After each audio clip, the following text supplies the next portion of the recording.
आइए अब एक और प्रश्न हल करते हैं। हमें यहाँ पर ऋण 12 x के घात 3, ऋण 8 x के घात 2, ऋण 5 x धन 10 को हमको भाग देना है। मतलब ये भाज्य हो गया। किससे भाग देनी है? भाजक 2x से ऋण 3 से क्या करनी है? भाग देनी है।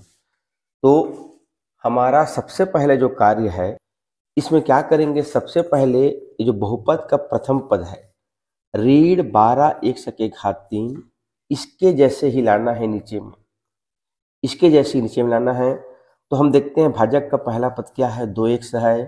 तो हम यहाँ पर भाजक का पहला पद 2x लिखे। अब हम 2x में क्या गुणा करें कि गुणा हो के हमको कितना मिले? ऋण 12 x के घात 3 मिले। ठीक, भाजक का जो प्रथम पद है 2x, इस 2x में हम यहाँ पर क्या गुणा करें कि वो गुणा होके ऋण मिले, 12 मिले, x के घात 3 मिले। तो सबसे पहले चिन्हों को देखते हैं बेटा। हमको ऋण लानी है। यहाँ पर 2 का चिन्ह धन है तो निश्चित यहाँ पर क्या लगेगा?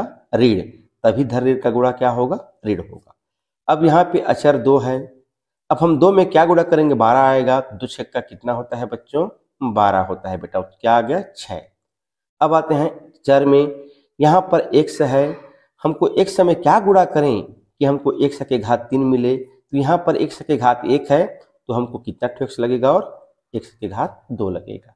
तो हम क्या गुणा करेंगे बच्चों? ऋण 6 x के घात 2। हमने यहाँ पर लिख दिया बेटा ऋण 6 x के घात 2।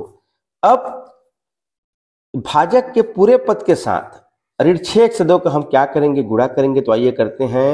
ऋण 6 x 2 गुणित कोष्टक में जो भाजक है 2x ऋण 3 हो गया।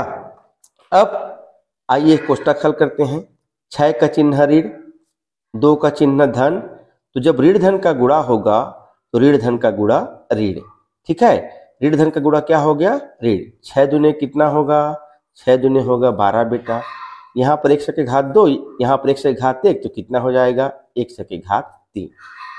ये कितना हो गया बेटा? ऋण 12 x के घात 3। अब ऋण 6x के घात 2 का गुणा ऋण 3 से होगा। पहले इन दोनों का गुणा कर लिए। अब ऋण 6x के घात 2 का गुणा ऋण 3 से होगा। तो 6 का चिन्ह भी ऋण, 3 का चिन्ह भी ऋण, तो ऋण का गुणा पहले क्या होगा? धन। अब उसके बाद देखते हैं 6 और 3 है तो 6 या 18 और x के घात 2। ऋण 12 x के घात 3 धन 18 x के घात 2। यहाँ पर हम लिखेंगे बच्चे लोग, यहाँ पर हम लिखेंगे बेटा ऋण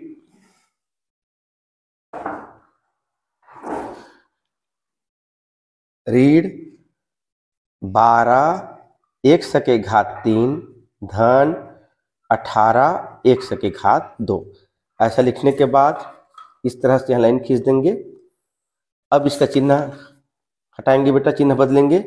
यहाँ पर 12 का चिन्ह ऋण है, यहाँ क्या हो जाएगा? धन। नया चिन्ह क्या हो जाएगा बच्चों? धन। यहाँ पे 18 का चिन्ह धन है तो यहाँ क्या हो जाएगा? 18 का नया चिन्ह ऋण हो जाएगा बेटा, इस तरह से। अब यहाँ पर 12 चिन्ह ऋण था, अब वो धन हो गया। यहाँ पर 18 चिन्ह धन था, वो क्या हो गया? ऋण हो गया। अब आइए बेटा संक्रिया करते हैं। तो हम देखते हैं जब हम ऋण 12 में धन 12 को संक्रिया करेंगे तो ऋण 12 और धन 12 दोनों समान राशि तो हैं परंतु विपरीत चिन्ह है, ये कट जाएगा बेटा। अब यहाँ आते हैं। अब यहाँ पर देखिए, यहाँ पर क्या है? ऋण 8 और यहाँ पर है ऋण 18। हमको यहाँ ध्यान से देखनी है।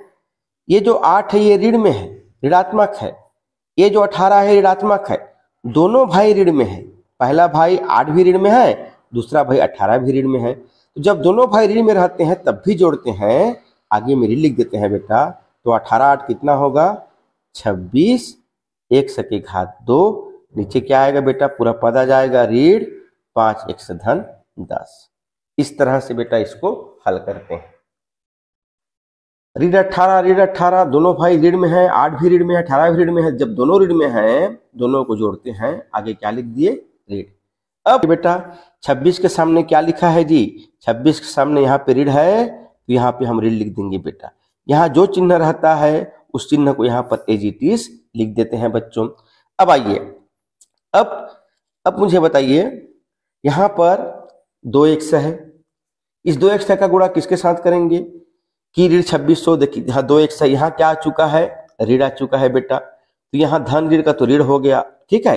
यहाँ 2x था, यहाँ पे ऋण चिन्ह यहाँ लिख दिए। अब मुझे बताइए, धन ऋण का गुणा ऋण हो गया, यहाँ 2 का चिन्ह धन, ये ऋण है, तो धन ऋण का ऋण हो गया।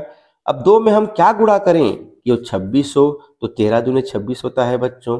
अब एक समय क्या गुणा करें, x की घात 2 हो तो x की घात 1 का गुणा करेंगे बेटा, तो यहाँ कितना आ गया, ऋण 13x, ऋण लिखा हुआ है पहले से, यहाँ पे कितना आ गया बच्चों, 13x। अब इस ऋण 13x का गुणा इस पूरे पद के साथ करेंगे, तो हम यहाँ लिखेंगे बेटा ऋण 13x गुणित कोष्टक में 2x ऋण 3। अब जब 13 का गुणा पहले पद के साथ होगा तो 13 ऋण में है, 2 धन में है, तो ऋण धन का गुणा क्या होगा, ऋण 13 दूने कितना होगा 26, x गुणा x क्या हो जाएगा, x की घात 2। अब इस ऋण 13 का गुणा ऋण 3 से होगा, तो ऋण का गुणा धन 13 तिया 39, x का क्या होगा बेटा, x, तो कितना आ गया जी, ऋण 26 x की घात 2 धन 39x। अब इस संक्रिया को हम हल करेंगे बच्चों, इस संक्रिया को हल करेंगे बेटा। अब चिन्ह बदलेंगे, तो ऋण का हो जाएगा धन, धन का हो जाएगा ऋण, ये पद तो कटेगा बेटा, ऋण 26 धन 26। अब यहाँ देखिए ऋण 5 और ऋण 39, दोनों भाई ऋण में है, 5 ऋण में भी है और 39 भी ऋण में है। जब दोनों भाई ऋण में रहते हैं, दोनों को जोड़ते हैं, आगे ऋण लिखते हैं, तो कितना हो जाएगा, ऋण 44x। 39 और 5 कितना होगा, 44, क्योंकि 5 भी ऋण में है, 39 भी ऋण में है, तो ऋण 44x, धन की नीचे क्या आएगा बेटा, 10। अब यहाँ जो चिन्ह, क्या चिन्ह है, ऋण, यहाँ जो चिन्ह है उस चिन्ह को हम यहाँ लिख देते हैं ऋण। अब हमारा अगला कार्य क्या है, अब फिर 2x में हम क्या गुणा करें, 2x में हम क्या गुणा करें कि गुणा होके वो कितना हो जाए, ऋण 44x हो जाए बेटा। तो यहाँ पे ऋण है, यहाँ ऋण लिख देते हैं। अब बताओ जी, अब 2 में किसका गुणा करोगे, 44 आएगा, तो 22 दूने 44, यहाँ पर 44x आना चाहिए, यहाँ पर 2 के साथ x है बेटा, तो हम केवल क्या गुणा करेंगे, ऋण 22, ऋण तो पहले से लिखे हैं, यहाँ क्या जाएगा बच्चों, 22। अब बेटा इस ऋण 22 का गुणा इस पूरे पद के साथ करेंगे, तो हम करते हैं यहाँ पे ऋण 22 गुणित कोष्टक में 2x ऋण 3। अब ऋण 22 का गुणा इस पद के साथ होगा बेटा, 22 का चिन्ह ऋण, 2 का चिन्ह धन, ऋण धन का गुणा ऋण, 22 दूने कितना x होगा, 44x। अब 22 का चिन्ह ऋण, 3 का चिन्ह ऋण, ऋण का गुणा धन, और 22 दिया कितना होगा बच्चों, 67 होगा बेटा। तो आप यहाँ लिखेंगे हम ऋण 44x धन 67। अब चिन्ह बदलेंगे, ऋण का धन, धन का ऋण, ये तो कट जाएगा बेटा, ऋण 44 धन 44। अब यहाँ ध्यान से देखिए, धन 10 ऋण 67, एक भाई धन में हो, एक भाई ऋण में हो, क्या करते हैं, जब एक भाई धन में हो, एक भाई ऋण में हो, बड़े भाई को छोटे भाई से घटाते हैं, तो 66 में 10 गया तो कितना बचेगा बेटा, 56, और बड़े भाई का चिन्ह लिखते हैं, बड़ा भाई का चिन्ह ऋण है, तो क्या आ गया बेटा, ऋण 56। 66 में 10 घटाओगे 56 बचेगा, बड़े भाई का चिन्ह ऋण, तो ऋण आ गया बेटा, ये 56 आ गया बच्चों शेषफल, ये आ गया बेटा भागफल।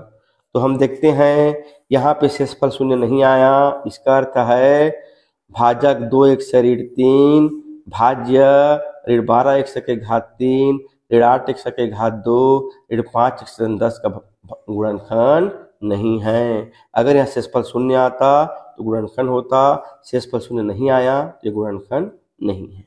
इस तरह से बनानी है बेटा।